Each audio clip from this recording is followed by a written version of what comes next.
Preview.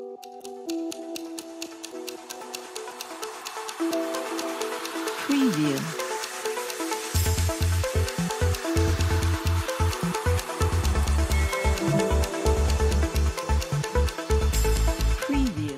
बिस्मिल्लाहिर्रहमानिर्रहीम। अस्सलामु अलैकुम वरहमतुल्लाहि वबरकातुहू। औकात टीवी में अब्दुल जब्बार अंसारी आपकी खिदमत में हाजिर है। ख़वातीन व हज़रात, हमारे प्यारे दोस्त, हमारे भाई, senior anchor person, senior journalist Arshad Sharif शहीद हमसे जुदा हो गए। अल्लाह ताला उनको करवट करवट जन्नतुल फिरदौस में आला मकाम अता फ़रमाए, आमीन। वो हमें जाते हुए एक बहुत बड़ा पैगाम दे गए कि हक़ के लिए डट जाओ और जीत हमेशा हक़ की होती है। हक़ आया, बातिल चला गया, बातिल को तो जाना ही है। मालूम हुआ है कि अरशद शरीफ शहीद रहमतुल्लाह अलैह की 2 शादियां थीं। मैयत जो उठाई गई तो वो उनकी पहली बीवी के घर से जो G11-3 में था वहाँ से उठाई गई। उनकी वालिदा मोहतरमा भी, उनके बाकी अहले ख़ाना भी वहीं रहते हैं, उनके बच्चे भी वहीं रहते हैं। और उनकी दूसरी अहलिया जो है वो F11-1 जहाँ रस्म कुलखानी थी वहाँ रहती थी। तो ये तो वहाँ जब दुआ के लिए गए तो पता चला कि भाई अरशद की माशाल्लाह 2 शादियाँ थीं। तो पहली बीवी से माशाल्लाह एक बेटी और 3 बच्चे हैं। तो आपको जो मैं बताने लगा हूँ बात वो ये है कि जब अरशद भाई बाहर जाने लगे तो उनकी अहलिया उनसे कहती हैं कि कहीं घूमने फिरने न चलें। तो जवाब में अरशद शरीफ भाई कहते हैं कि घूमने फिरने जाएंगे, मैं कीनिया से आ जाऊं तो हम बैरून ममालिक भी जाएंगे, फिर हम उम्रा भी करेंगे। लेकिन होता वही है जो अल्लाह को मंजूर होता है। तो अल्लाह ताला ने उसको शहादत के रुतबे पर फाइज़ करना था, तो वो अब उनकी बीवी की उनके साथ उम्रे पे जाने की जो ख्वाहिश है वो अब ज़िंदगी भर ख्वाहिश ही रहेगी।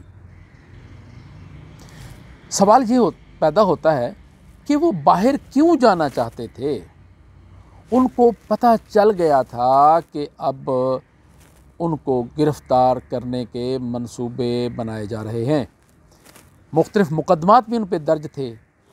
तो अब उनको ये भी पता था कि गिरफ़्तारी के बाद क्या हशर किया जाता है। अब एक वाज़ेह मिसाल है, अब खामोशी तोड़ दी है, जुल्म बढ़ता है तो मिट जाता है।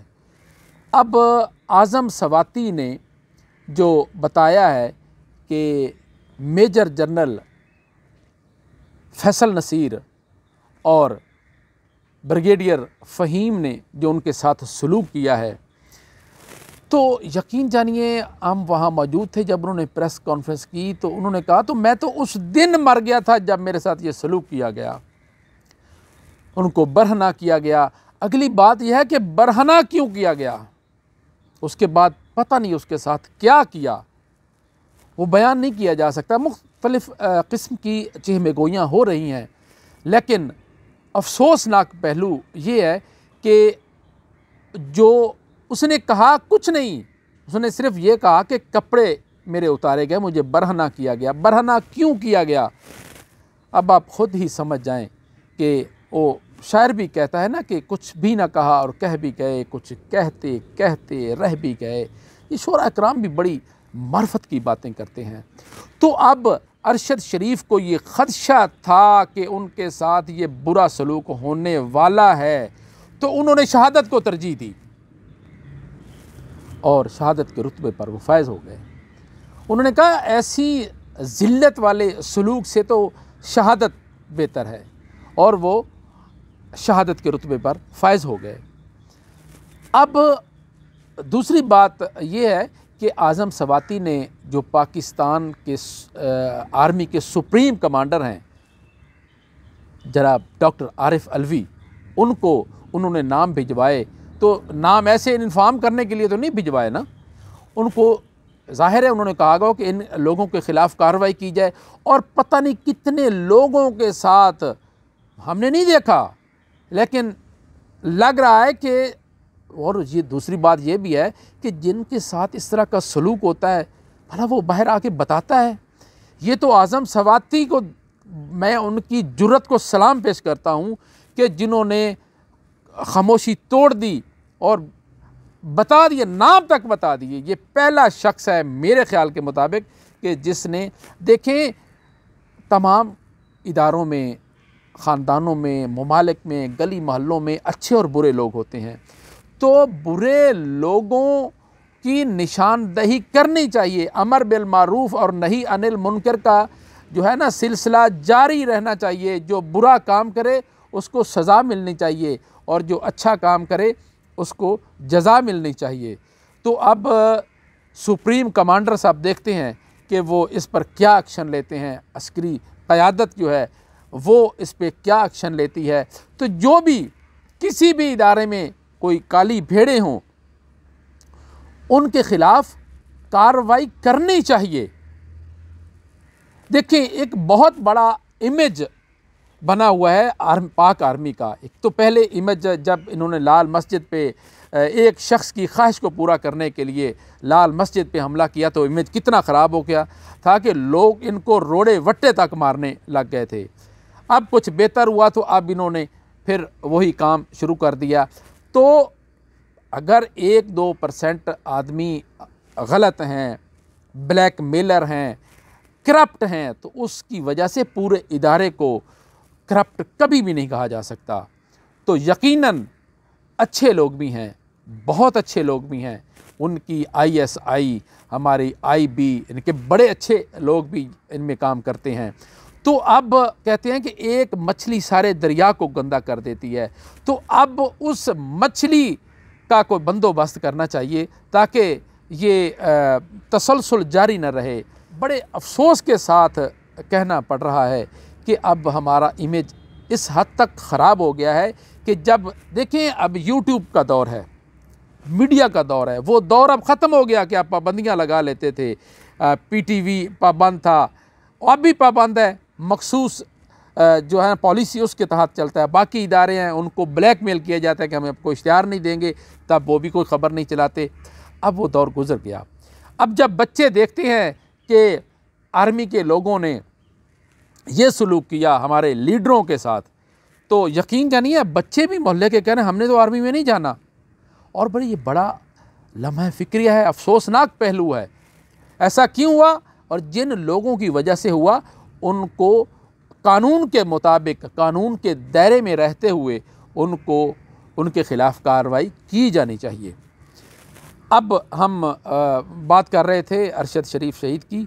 माशाल्लाह पता चला कि वो अपने घरेलू काम तक खुद किया करते थे, अपने कपड़े खुद इस्त्री करते थे और अपने जो नौकर थे घर में, खादिम थे, उनके साथ उनका बहुत अच्छा सलूक था।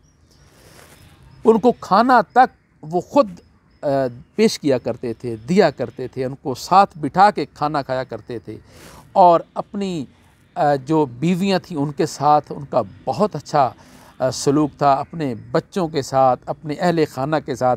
अल्लाह के नबी भी कहते हैं तुम में सबसे अच्छा इंसान वो है जो अपने अहले खाना के लिए अच्छा है। यकीनन वो बहुत अच्छा इंसान था अरशद शरीफ शहीद, और अल्लाह ने उसको शहादत के रुतबे पर फैज़ कर दिया। अब आपको मैं ज़रा, जब अरशद शरीफ शहीद का पोस्टमार्टम किया गया तो वहाँ की आपको सूरत हाल बताता हूँ कि उनकी बीवी ने इसरार किया कि मैंने भी पास खड़ा होना है। तो क्योंकि अद्वियात लगी होती हैं तो जो लेडी डॉक्टर पोस्टमार्टम कर रही थी तो उन्होंने कहा कि मैडम बड़ी अद्वियात होती हैं तो शायद आपसे बर्दाश्त ना हो वो उनकी स्मेल या कोई इस तरह की सूरत हाल जो उनके असरात होते हैं। तो उन्होंने इसरार किया उनकी अहलिया ने कि नहीं मैं पास खड़ी होंगी। वो उनका ज़राए का कहना है कि वो उनको दवाइयों ने थोड़ा सा असर भी किया लेकिन उन्होंने उसको बर्दाश्त किया। सुभान अल्लाह। जब उनकी बीवी अरशद शरीफ शहीद के सामने गई, उनको सलाम किया तो अरशद शरीफ शहीद मुस्कुराने लगे। सुभान अल्लाह। तो उनकी बीवी को गुमान हुआ कि शायद अरशद शरीफ शहीद ज़िंदा हैं। उन्होंने डॉक्टर से कहा कि जल्दी से इधर मतलब ये देखें कि ये तो मुझे तो लग रहा है कि ज़िंदा है।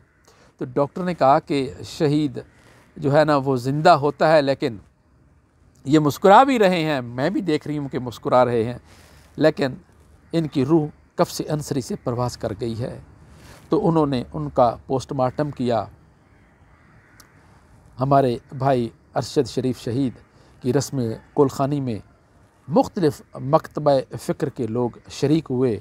सहाफ़ियों की बहुत बड़ी तादाद जिनमें ख़वातीन भी थीं वो भी वहाँ शरीक हुई। यकीन जानिए मैं वहाँ मौजूद था तो जो मांगने वाले फ़कीर लोग आ रहे थे सबको खाना खिलाया जा रहा था। तो अज़ीम लोग जो है ना वो बड़े अज़ीम नक्श छोड़ जाते हैं। अब तक के लिए इतना ही। अब्दुल जब्बार अंसारी को इजाज़त दीजिए। अपना ख्याल रखिए, अपने आस पड़ोस का ख्याल रखिए और अपने इस चैनल का भी। अल्लाह हाफिज़।